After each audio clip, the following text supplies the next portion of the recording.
So anyway, the first job I had was a postman. This is before being a rocket ship commander. And I remember the first week because it was kind of similarly but different, if you know what I mean. Because I landed up and went into the sorting office, and the first fellow company says, "Come here, what run have you got?" And I told him, and he says, "Look, have you got to drop out to the Scundlebots?" I says, "Yeah, I do." He says, "Look, fucking just mind yourself when you're out there, will you?"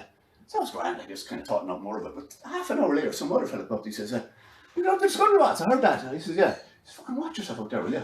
So like this was in my head going out there. But look, there was nothing to worry about. There were an old English couple out there. They were living on a houseboat. And the problem, well, I'm assuming this is what the problem they were going on about, was Rosie, the woman, the elderly lady that lived there, she was very house proud. And whenever you land out, you go, "Oh, you come and look in the cabin and see what I've done with the kitchen." And all you had to do was just walk down down 3 steps, you know, into the cabin, look around, take a wee look, come back and go, "Oh, Rosie, you have the place lovely." And she'd be delighted with that and you fuck off. Like the husband Jimmy used to be he'd be monged out outside of the spliff. I was there 3 days. Every time I came down, he was sitting there, he was standing there, leaning in the railing like that, you know. So fucking, you went in and Rosie's place is lovely, but it was the 3rd day. There was just something about the way like Jim was leaning over like that, looking into the sea.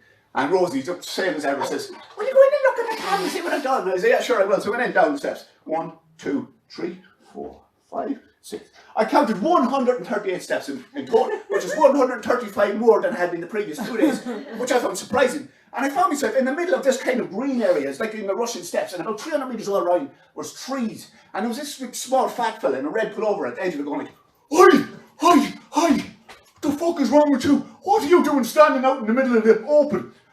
There's a Cantabular Glimp on the roofs."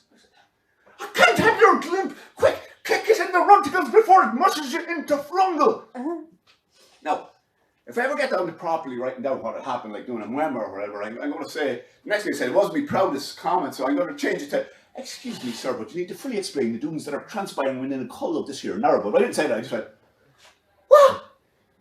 Well, you see, there wouldn't be time to say anything else. Bang! Next thing I got a slap across the side of the head and heard the word "garnstuckle." Now, I cannot tell you what a Cantabular Glimp looks like, but the owner of that slap was big, hairy, and smelt of cabbage. Now, my options at that stage were either to run or fight, but judging by the force of the slap, I wasn't going to run a brawl, so I decided to run. I ran forwards and backwards, and then round in a big circle, and I get back to the steps. I get back up onto the deck, burst out the door. I says, "Jim," I told him the whole story of what happened down there, and he was just spliffing away like that. And as I was telling him, he was throwing my over to Rosie, and Rosie, she come back down sitting on a chair, she kind of knitting like that, you know, kind of not even looking in glasses, they're not even looking over me, but he was looking over her. And I told him the whole story. I got to the end and he goes, "No, I can't really do an English accent, so my apologies. It's a good job it's not Australian, but I tried." So he says to me, he says, "Hey, come here to me, son, was there a fat fella in red jumper down the bottom of them steps?" I says, "Yeah, there was. And tell me this, did you know what he says?" I says, "No, I didn't." He says, looked over at Rosie, he says, "Good, because that fella knows fucking nothing about Cantabular Glimps."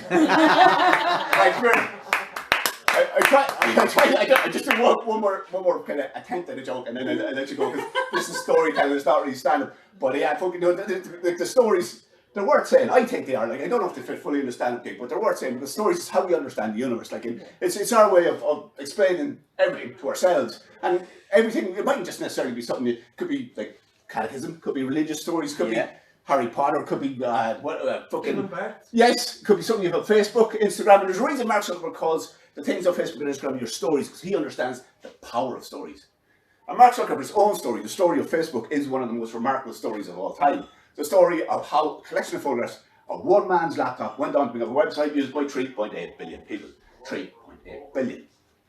Although, if he was from Sligo, it wouldn't be quite as remarkable, because the story would sound a little bit like this. "Hey, will you hear this story? When I was in college, I downloaded pictures of all the women in my class onto my computer, right? And I was up in my bedroom one night having a good hard exam, you know what I mean? Not like that, like, you know, the lights got up there for, you know, computing and code and stuff like that. And I said to myself, hey, wouldn't it be great if I could share these pictures with the lads, you know what I mean? They could have their own exams, you know, up in their bedrooms, like, and write little comments underneath when they're finished. So what I did was, I used my knowledge of computing to create a virtual book, and I called it the Facebook.